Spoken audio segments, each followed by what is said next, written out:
The U.S. stock market was in a free fall for a third day, with the Dow Jones dropping more than 1,000 points at opening.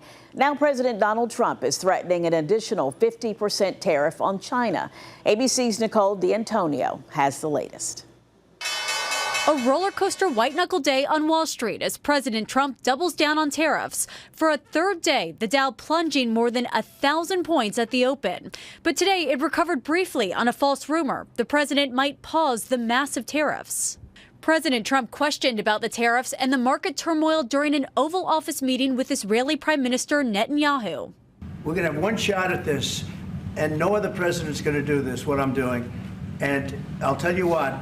It's an honor to do it because we have been just destroyed. The morning started with President Trump posting on social media minutes after the U.S. markets opened, telling investors not to panic and warning Americans not to become what he calls panicans.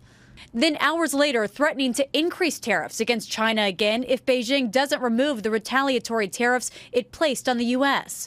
If we can make a really fair deal and a good deal for the United States, not a good deal for others. This is America first. But now some of the president's biggest donors and billionaire buddies are turning their backs on Trump's tariffs.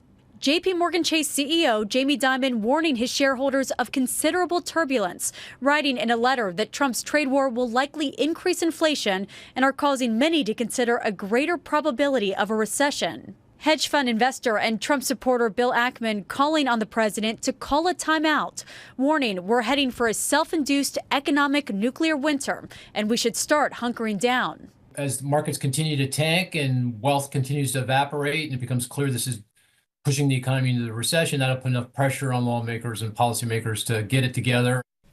Even some conservative lawmakers are now pushing back against the president. Republicans in both the House and the Senate backing a bill to rein in the president's authority to impose tariffs.